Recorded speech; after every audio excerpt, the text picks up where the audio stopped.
Hey guys, my name is Megan. Welcome back to my channel. If you're already a subscriber, and if you aren't, you might just want to click that button. Like, what are you waiting on? You know what I'm saying? Go ahead and bang that thing for the kid. So, without further ado, this video is about the difference between your sun and moon sign in astrology.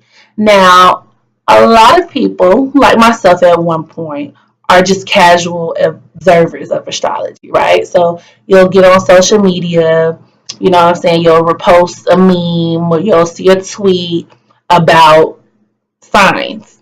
And, the thought process is, oh, okay, I was born July 4th. I'm a Cancer. Cancer gang. Woo woo.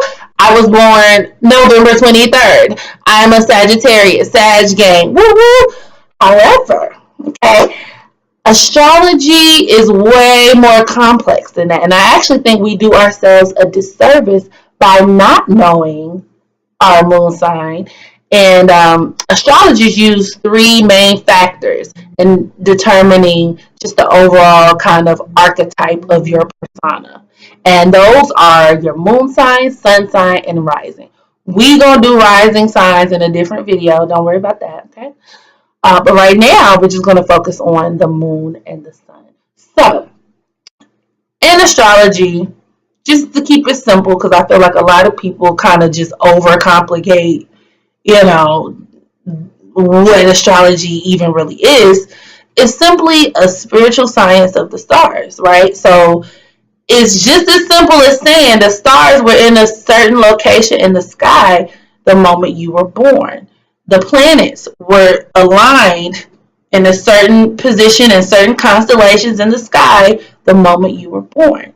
And based off of where they were aligned, where they were placed, they take on certain traits and they fall under a certain sign. Okay? So much like your sun sign, your moon sign would be the same. Now I've included a link down below. Just click on that bad boy. And I think you're just gonna need your birthday, of course. Hopefully you know that. Birth time and location.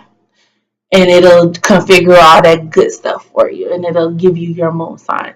But in astrology, your sun sign is associated with your ego. Okay?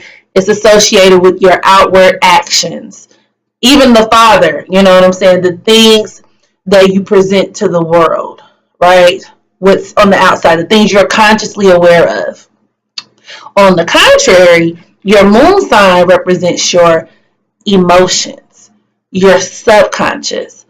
What's the opposite of the father? The mother. You know what I'm saying? The things that are not really seen. And especially in this generation where everybody is heartless, we all savages, let y'all tell it, you know what I'm saying? We tend to keep that part of ourselves hidden and just reserved for those who we feel comfortable around.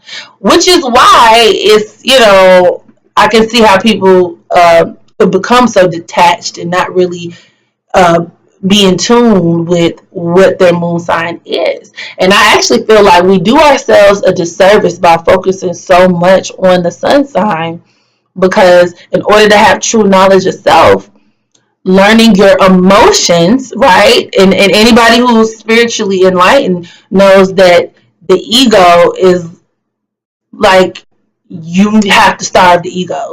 The ego a lot of times will lead you to a lot of, I don't want to say trouble in life, but too much focus on the ego is not a good thing, right? So, with that being said, learning how to understand who you are from an emotional standpoint will just help you from a sheer self-care perspective for those of you all who are suffering with any type of mental illnesses. Even if you aren't, I mean, you don't have to be mentally ill to self-care, right?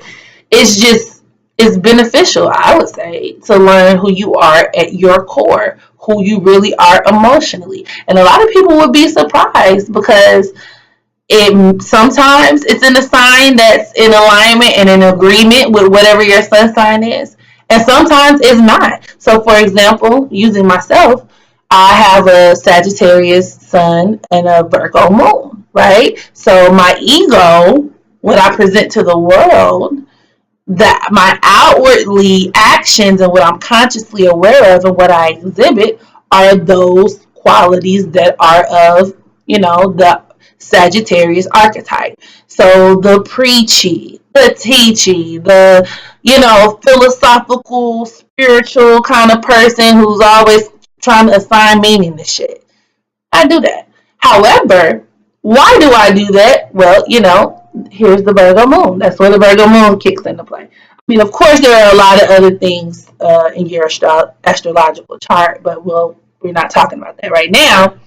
But at my core, right, I identify with those Virgo energies, the analytical energy, the need to pick things apart, and that's why a lot of people with Virgo moons, like I was saying in my last video on why I love and hate Virgos, are a lot of Virgo moon people have self-esteem issues or had them at a certain point in life.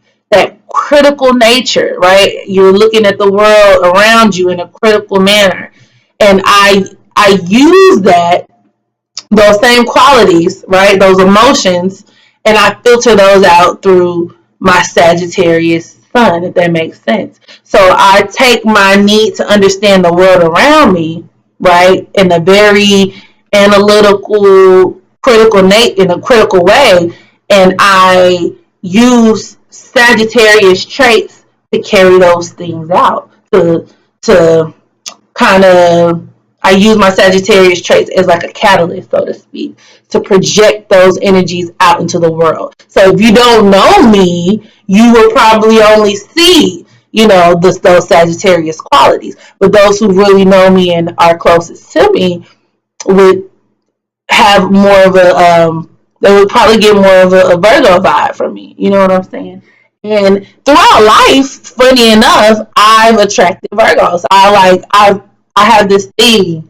Like my first girlfriend, shit, my only girlfriend was a Virgo. Every guy I've ever dated, Virgo. Like, you would be surprised. You would be surprised. I love Virgos. I love you, damn. But anywho, I digress. So, with your moon sign representing your emotions, it's also said that in astrology, people tend to act out their moon sign even more so than their sun sign up until like a certain age. They say children only exhibit their moon sign or gravitate more towards their moon sign as opposed to the sun sign. Which will make sense, right? Because as children, children typically lack worldly understanding. They lack that filter, right? That's why if a child tells you you ugly, bitch, you ugly as fuck. It's like, why would a kid say that? If a child tells you you're mean as fuck, because that's their gut instinct, right? Children rely more on that sixth sense because they're so much more in tune with their psyche, that mystic part of the personality that a lot of people try to keep to the back, you know. So there's that, you know what I'm saying? That concludes my video for now on the difference between the sun and the moon in astrology. Of course, as I said before, I'm going to do an ascendant video, okay, or for the rising sign. But if you have any questions, comments, concerns, any examples that you have or any new revelations you may be having, drop those in the comment section below. Once again, make sure you like this video, subscribe, share, and remember to love yourself, love others, and Godspeed.